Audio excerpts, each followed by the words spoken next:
Electronics ಘಟಕಗಳ ಉತ್ಪಾದನಾ ಯೋಜನೆಯ ಮೂರನೇ ಕಂತಿನಲ್ಲಿ 22 ಹೊಸ ಪ್ರಸ್ತಾವನೆಗಳಿಗೆ ಕೇಂದ್ರ ಸರ್ಕಾರ ಅನುಮೋದನೆ ನೀಡಿದ್ದು, ಈ ಸಂಬಂಧ ದೆಹಲಿಯಲ್ಲಿಂದು ಕೇಂದ್ರ ಎಲೆಕ್ಟ್ರಾನಿಕ್ಸ್ ಮತ್ತು ಮಾಹಿತಿ ತಂತ್ರಜ್ಞಾನ ಸಚಿವ ಅಶ್ವಿನಿ ವೈಷ್ಣವ್ ಅನುಮೋದನಾ ಪತ್ರ ವಿತರಿಸಿದರು. 41,863 ಕೋಟಿ ರೂಪಾಯಿಗಳ ಅಂದಾಜು ಹೂಡಿಕೆಯ ಅನುಮೋದನೆ ಇದಾಗಿದೆ. ಈ ಅನುಮೋದನೆಗಳು ಮೊಬೈಲ್ ಉತ್ಪಾದನೆ, ಟೆಲಿಕಾಂ, ಎಲೆಕ್ಟ್ರಾನಿಕ್ಸ್, ಆಟೋಮೋಟಿವ್ ಮತ್ತು ಐಟಿ ಹಾರ್ಡ್ವೇರ್ ಸೇರಿದಂತೆ 11 ವಿಭಾಗದ ಉತ್ಪಾದನೆಯನ್ನು ಒಳಗೊಂಡಿದೆ. ಈ ಯೋಜನೆಗಳು 2,58,000 ಕೋಟಿ ರೂಪಾಯಿ ಮೌಲ್ಯದ ಉತ್ಪಾದನೆಯನ್ನು ಉತ್ಪಾದಿಸುವ ಮತ್ತು ಸುಮಾರು 34,000 ನೇರ ಉದ್ಯೋಗಗಳನ್ನು ಸೃಷ್ಟಿಸುವ ನಿರೀಕ್ಷೆ ಇದೆ.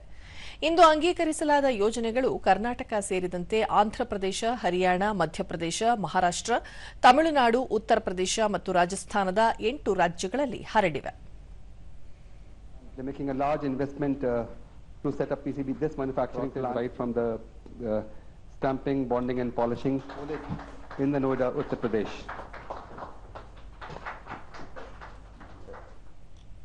Value chain for mobile manufacturing in the country. Making investment in Chittoor district. ಬಳಿಕ ಸಚಿವ ಅಶ್ವಿನಿ ವೈಷ್ಣವ್ ಎಲೆಕ್ಟ್ರಾನಿಕ್ಸ್ ಪೂರೈಕೆ ಸರಪಳಿಯಲ್ಲಿ ಭಾರತವನ್ನು ಆತ್ಮನಿರ್ಭರ ಮಾಡಲು ಎಲೆಕ್ಟ್ರಾನಿಕ್ಸ್ ಘಟಕ ಉತ್ಪಾದನಾ ಯೋಜನೆಯನ್ನು ಪ್ರಾರಂಭಿಸಲಾಗಿದೆ. ಭಾರತವನ್ನು ಎಲೆಕ್ಟ್ರಾನಿಕ್ ಉತ್ಪಾದನೆಗೆ ಜಾಗತಿಕ ಕೇಂದ್ರವನ್ನಾಗಿ ಮಾಡುವ ಪ್ರಧಾನಿ ನರೇಂದ್ರ ಮೋದಿಯವರ ದೃಷ್ಟಿಕೋನ ಇದಾಗಿದೆ ಎಂದರು. 2026ರ ಮೈಲಿಗಲ್ಲು ವರ್ಷವಾಗಲಿದೆ. ಈ ವರ್ಷದಲ್ಲಿ 4 ಘಟಕಗಳು ಅರೆವಾಹಕಗಳ ವಾಣಿಜ್ಯ ಉತ್ಪಾದನೆಯನ್ನು ಪ್ರಾರಂಭಿಸಲು ಸಿದ್ಧವಾಗಿವೆ. 4 ಸೆಮಿಕಂಡಕ್ಟರ್ ಘಟಕಗಳು ವಾಣಿಜ್ಯ ಉತ್ಪಾದನೆಯನ್ನು ಪ್ರಾರಂಭಿಸಲಿವೆ ಎಂದು ಸಚಿವ ಅಶ್ವಿನಿ ವೈಷ್ಣವ್ ಹೇಳಿದರು.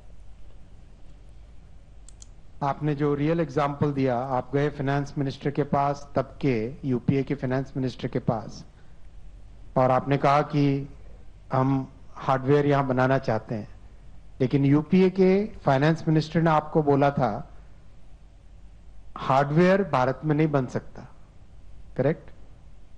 आज भारत सरकार प्रधानमंत्री जी से लेके फाइनेंस मिनिस्टर से लेके पूरा डिपार्टमेंट, नीति आयोग, हर कोई कमिटेड है भारत को प्रोडक्ट नेशन बनाने की।